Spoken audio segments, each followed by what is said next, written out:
Við náðum Þorbjörgu hérna út í bæ og við erum komin hingað til að fræðast H+-mólana. Sæl Þorbjörg, gaman að hitta þig. Sömuleiðis. Segðu mér, nú eru H+-mólarnir búnir að vera á markaði síðan 2012.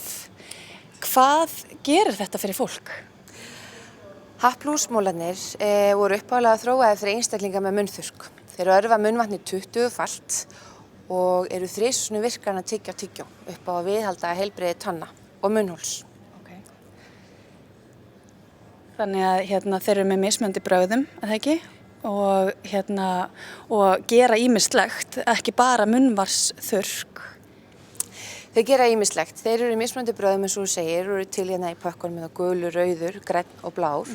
Og guli er sítrónu, rauði er jarðarberja og rabarbara, græni er engifer og læm og blái er mentól og eukaliptus. Allir virka gegn munnþurrki og örva munnvatnið 20-falt eins og ég nefndi áðan. En einnig að þá hefur verið að sýna sig að blái og græni eru sérstaklega góðir fyrir þurran háls, þar að segja svona pirringi háls og þurran hósta, ætlaði ég að segja.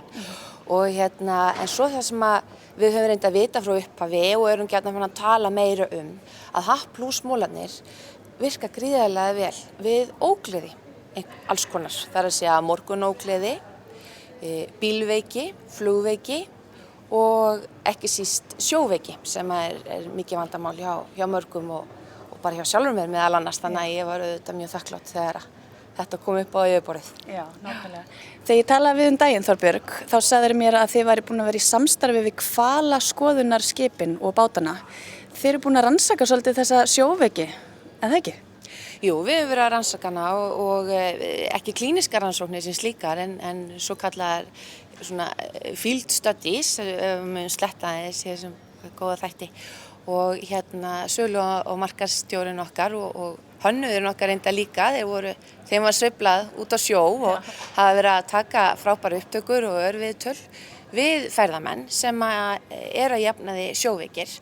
Og þeir hafa verið að sjúga H+-mólana okkar frá upphafi ferðar og til enda. Sumir hafa svo í halva leiðina, orðið svo fárveikir á leiðinni heim, þannig að allir gangur á þessu. Þannig að við erum búin að vera aðeins að skoða ýmsu útfærslur á notkun H+-móla á sjó. Og það eru að sjálfsögðu bara spennandi markaður fyrir H+, en einnig bara frábært fyrir þá sem að eiga við þetta vandamál að stríða, bæði á sjóveiki, en einnig eins og ég nefndi áðan, þá er það bílveiki, flugveiki og svo er þetta reynast vel hjá óleittu konum með svo kallaða morgunógleði. Þannig að ég sem að glímdi við morgunógleði hérna fyrir stuttu síðan, þetta hefði bjargað lífinu mínu.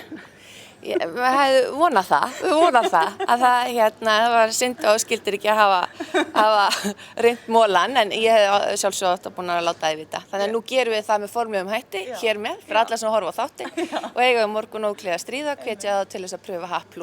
Og þá vil ég segja að það eru allir litirnir. Það er guli, það er rauði, það er græni og það er blái. Það eru allir mólarnir örva jafn mikið munnvatn og eru að örva munnvatnið 20-falt. Og eru þrisvar virkar að tyggja og það virðist vera að sýran í mólunum sem annars maður fékk úr kóladrykkjum í gamla daga ef maður var lasinn, að hún er að hjálpa okkur og svo er það þessi tíðni kyngingar sem kemur með auknu munnvatnsflæði sem að vinnur gegn ólgunni. Já. Virðist vera. En má maður taka mikið af þeim? Maður fær ekkert illt í magann eins og mörgum brjóssykum og svoleiðis? Þetta eru sykurlausa vörur og það er svo kallað polyols í sykurlausu vörur sem sumir þola ekki nógu vel og það gengur jafnt yfir alla sykurlausa vörur. Hlutfall sýru og kalksíum í mólanum, það hefur sjálfur sér engin þannig áhrif. En við erum alltaf að leita því leið og eftir því sem að þróunin fer fram að bæta eða skipta út eða hafa fleiri möguleika því að sumir eru viðkvæmir fyrir ísómalti, aðrir eru viðkvæmir fyrir maltitóli. Sumir þola svo ekki sykur þegar maður horfir á það og eru með sykursýki. Þannig að það er því miður þannig að það hentar ekki alveg alltaf öllum en svo lengi maður borðir eins mikið og fólk þolir og það finnur það bara sjálft, annars er engin takmörk. En segðu mér Þorbjörg, hvert er framhaldið? Er eitthvað nýtt að koma eða eru þið bara að fara að þróa þetta ennþá meira? Já, sjálf